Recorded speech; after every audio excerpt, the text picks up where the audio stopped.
เกิดอีหยังขึ้นกับเท่าบุญเอหรือว่าตุนเอชายหนุ่มจากเมืองล่องแจ้งมือนี่เป็นมือแรกมือทำอิฐตั้งแต่เพิ่นก้าวขามาอยู่ประเทศไทยรวมแล้วเกือบ2 เดือนเพิ่นมีอาการอ่อนแอเพิ่นมีอาการท้อแท้ออกมาโพสต์เคลื่อนไหวบอกว่าคิดฮอดบ้านแฮงสบายดี FC แฟนคลับทุกทานกันแล้วกันมาพบมาพ่อกันคลิปนี้ทานผู้ชมกันหน้าเป็นห่วงและกันหน้าเห็นใจจากคนหนึ่งบ่เคยห่างลูกบ่เคยห่างพ่อบ่เคยห่างแม่บ่เคยห่างจากครอบครัวมาไปหาอยู่หากินตกตอนแรงก็กลับมาเห็นหน้าลูกกลับมาเห็นหน้าพ่อแม่คนในครอบครัวแต่ว่ามื้อหนึ่งได้พัดภาคข้ามออกมาอยู่อีกฝากฝั่งหนึ่งของแม่น้ำคลองห่างจากบ้านเกิดเมืองนอนมาเนาะระยะทางบ่ธรรมดาเกือบ1,000 กว่ากิโลเนาะเพื่ออยากจะอนาคตนะหวังว่าอยากจะช่วยเหลือห่างให้วิญญาณของอ้ายตนเองออกมาจากจุดนั้นแต่ก็คือว่าหั่นแหละเนาะคนเฮานะมันต้องมีทุกข์สุขดีใจเสียใจเศร้าโศกปะปนกันไปในช่วงระยะเวลาที่ตอนมาอยู่ประเทศไทยใหม่ๆเพิ่นก็ดีอกดีใจได้เห็นต่างสถานที่ได้เห็นเฮือนซ่านบ้านซองตลาดตะลีซุปเปอร์มาร์เก็ตได้เห็นความพัฒนาความเจริญของ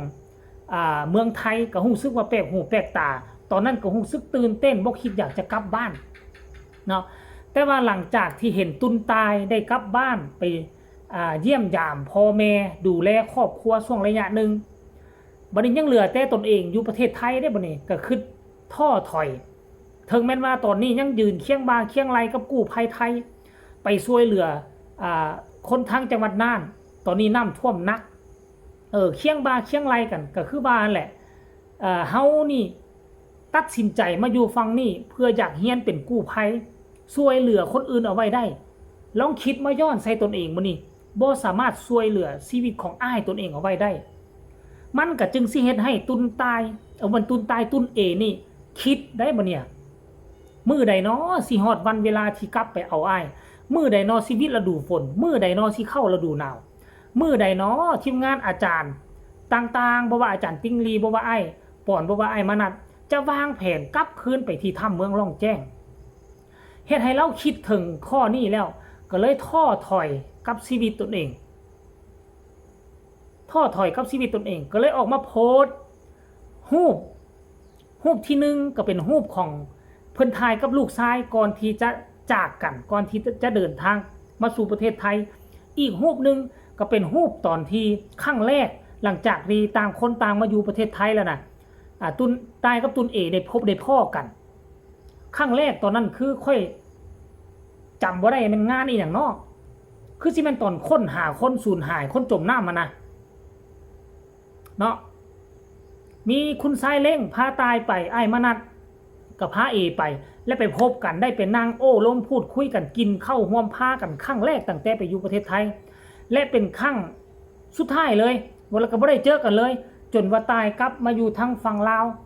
แต่ว่ากระเสือว่าตายนี่บ่ได้มาอยู่แบบถาวรเท่าดอกจะต้องกลับไปหาอาจารย์ติ้งลีใหม่เพราะว่าภารกิจการฝึกฝนล่อหลอมยังบ่ทันจบยังบ่ทันสิ้นสุดเถื่อหากาได้ประมาณน่าจะฮอดครึ่งนึงเลยแหละท่านผู้ชมเพราะฉะนั้นต้องได้กลับไปตื่มค่อยว่าอย่างน้อยๆถ้าหากอยากเป็นอยากเก่งอยากเฮ็ดได้นี่นะสำหรับตุนตายนะจะต้องอยู่กับอาจารย์ติ้งลีประมาณ6 เดือนถึงปีนึงเพราะว่าตุนตายนี่บ่ได้เรียนเป็นเฉพาะกู้ภัยได้เรียนการรับงานจัดงานออร์แกไนซ์เรียนการเป็นหมอทำหมอควันจัดทำพิธีขึ้นบ้านใหม่ขึ้นห้านใหม่พิธีสู่ขอกสู่ขวัญคือตุนตายนี่เหมารวมเอาหมดเพราะฉะนั้นต้องได้อยู่โดนแน่หน่อยนึงแต่สำหรับตุนเอคันสิเฮียนแบบกู้ภัยฮู้วิธีช่วยชีวิตของคนรอบข้างแบบปฐมพยาบาลเบื้องต้นค่อยคิดว่าทั้งเอนี่อยู่ประเทศไทยประมาณ3 เดือนก็คงน่าจะได้แล้วแต่ว่าบ่ฮู้ว่าตอนนี้คือเมียของตุนเอยังอยู่ประเทศไทยอยู่บ่พอบ่เห็นเคลื่อนไหวบ่เห็นถ่ายรูปบ่เห็นเคลื่อนไหวอยู่นํกันเลยเนาะหรือว่ากลับบ้านแล้วบ่อันนี้เฮาก็บ่ทราบบ่ทราบเลยคือสิแม่นเมียเพิ่นได้กลับบ้านแล้วแหละคันว่าเมียเพิ่นอาศัยอยู่ทางฝั่งไทยหาเวียกเฮ็ดงานทำก็ได้เดือนนึงก็สิหลายเติบแต่ว่าเพิ่นก็คงจะบ่เศร้าบ่เหงาปานนั้นดอก คันว่าเมียเพิ่นยังอยู่เพิ่นน่ะเมียเพิ่นน่าจะกลับมาเฮือนพี่แหละกลับมาลาวพี่แหละท่านผู้ชมมาเห็นแบบนี้ก็รู้สึกเป็นห่วงเป็นใยตุนเอเพิ่นเนาะคันกรณีว่ามื้อใดเจ้าท่อเนาะให้เจ้าคิดพ่อว่ายังมีอ้ายเจ้าติดอยู่ในถ้ำคันถ้าเจ้าตัดสินใจกลับตอนนี้สิ่งที่เจ้าพยายามมาเป็นเดือนกว่ามันจะสูญเปล่ามันจะเสียไปละล่ะเนาะแล้วเจ้าก็ยังกำลังสิเฮ็ดเป็นแล้วคันเจ้ากลับไปมันก็สิมาลาวพี่ก็บ่ทันเฮ็ดหยังเป็นดอกสิลุ่มๆดอนๆคันถ้าเจ้าผ่านจุดที่เจ้าท้อถอยไปได้คิดถึงว่าอนาคตถ้าอดอยู่เจ้าสิเป็นผู้ที่ไปนำเอาอ้ายเจ้ากลับออกมาได้คันถ้ากรณีว่าเจ้าบ่สู้ต่อคนที่จะไปเอาหางอ้ายเจ้าออกมาจะต้องเป็นกู้ภัยผู้ที่มีความรู้ความสามารถกว่าเจ้าเพราะฉะนั้นแล้วเจ้าเสียสละเวลามาถึงขนาดนี้แล้วอยากให้เจ้าสู้อยากให้เจ้าซนคิดเห็นหน้าคิดเห็นเท่ากระดูกของอ้ายตนเองอยู่ในถ้ำจงฝึกฝนหล่อหลอมให้มันเก่งให้มันเป็นกว่านี้แล้วมือนั่นนี่ให้เจ้าเข้าไปเอาหางของอ้ายเจ้าออกมาด้วยมือของเจ้ามันจึงจะภาคภูมิใจ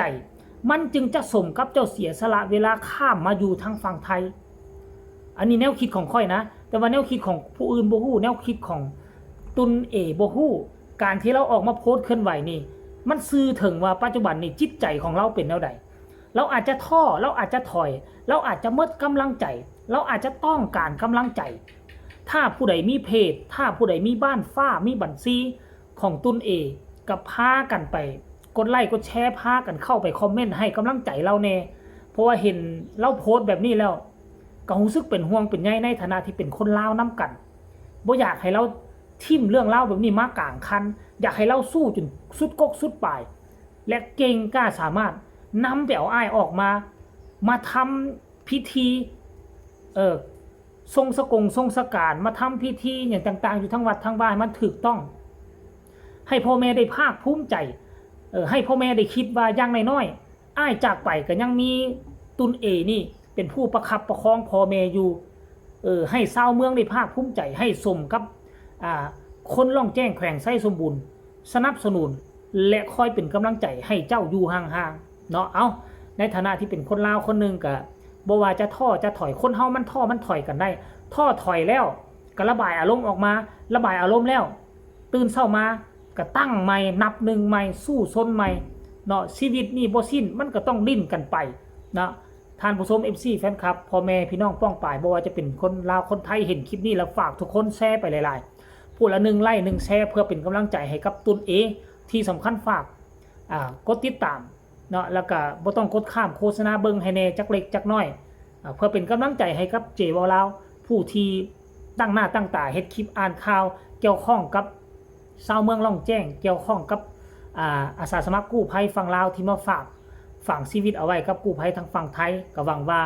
ทุกคนจะสนับสนุนโดยการบ่กดข้ามโฆษณาเนาะสำหรับคลิปนี้ลาท่านผู้ชมไปก่อน